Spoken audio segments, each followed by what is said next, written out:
आगामी लोकसभा चुनावों में एनडीए और महागठबंधन में कौन कौन सी पार्टियां शामिल रहेगी, इसका फैसला तो समय आने पर होगा।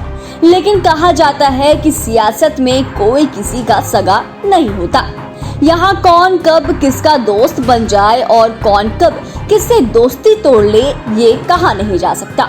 देखें तो बिहार में लोकसभा चुनाव के लिए बिछी सियासी बिसात पर एक तरफ नीतीश कुमार हैं तो दूसरी तरफ बीजेपी, यानी कि ज्यादातर दल इन दोनों में से ही किसी एक के साथ समझौता करते हुए नजर आ सकते हैं। लेकिन इन दिनों लोजपा रामविलास के प्रमुख चिराग पासवान काफी ज्यादा सुर्खियां बटोर रहे हैं। हालांकि वे खुद को मोदी का हनुमान बताते हैं, पर भाजपा के समर्थकों को यह मालूम है कि अगर पार्टी ने इस हनुमान को छेड़ने की कोशिश की तो ये उनकी लंका को भी तहस नहस कर देगा।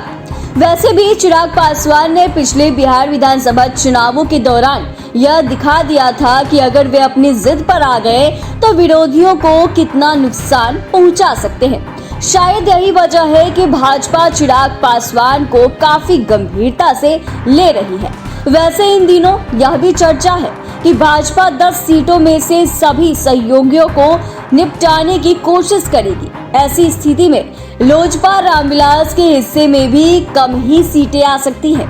ऐसे में चिराग पासवान भी काफी सोच विचार कर फैसले कर सकते हैं ताकि हड़बड़ी में उनकी पार्टी को चुनावों में कोई नुकसान नहीं हो जाए। वैसे भी उनकी पार्टी का बिहार में यह पहला लोकसभा चुनाव है। वहीं उनका यह कहना भी है कि वे रामविलास पासवान का असली उत्तराधिकारी है। इसका अर्थ यह है कि उन्हें भरोसा है कि दलितों का बड़ा वोट बैंक जो कभी लोजपा का समर्थन किया करता था, अब वे लोजपा रामविलास का समर्थन करेंगे, जिसकी वजह से वे भी बड़ी सफलता हासिल कर अपने पिता रामविलास पासवान का नाम और बुलंद करना चाह रहे हैं। हालांकि जिस तरह से इनकी रैलियों में भीड़ उमड़ कर सामने आती है, उनके कारण भाजपा भी कहीं न कहीं चिराग पासवान को रामविलास पासवान का असली उत्तराधिकारी मान रही है। वहीं लोजपा रामविलास सुप्रीमो भी गठबंधन को लेकर कोई चर्चा करते हुए नजर नहीं आ रहे। इसको देखते हुए भाजपा खेमा भी चिंतित होगा। देखें तो उन्होंने बिहार विधानसभा उपचुनावों के दौरान भाजपा को दिखा दिया था कि वे एनडीए की जीत में कितना बड़ा फैक्टर साबित हो सकते हैं। स्थिति यह थी कि मोकामा उपचुनाव के दौरान पशुपति खेमा के समझे जाने वाले बाहुबली सूरजभान सिंह ने चिराग पासवान को दलितों का बड़ा नेता कहा था। उन्होंने कहा था कि चिराग पासवान की उपस्थिति से चुनावी हवा बदल जाती है, यानी कि उपचुनावों में भारी जन समर्थन जुटाकर उन्होंने विरोधियों को भी अपना बना लिया था। अगर मौजूदा समय की बात करें तो वे भाजपा पर अप्रत्यक्ष रूप से दबाव की राजनीति शुरू कर चुके हैं ताकि गठबंधन में किस तरह से उन्हें सम्मानजनक सीटें मिले।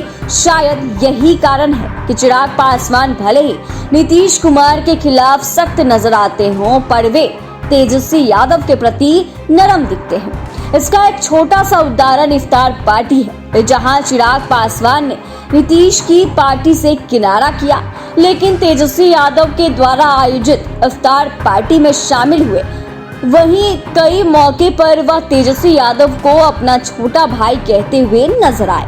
हालांकि चिराग पासवान ने यह साफ कर दिया है कि वे ऐसे किसी गठबंधन में नहीं शामिल होंगे जिसमें कि नीतीश कुमार होंगे, पर उन्हें तेजस्वी यादव से कोई भी खास तकलीफ नजर नहीं आ रही।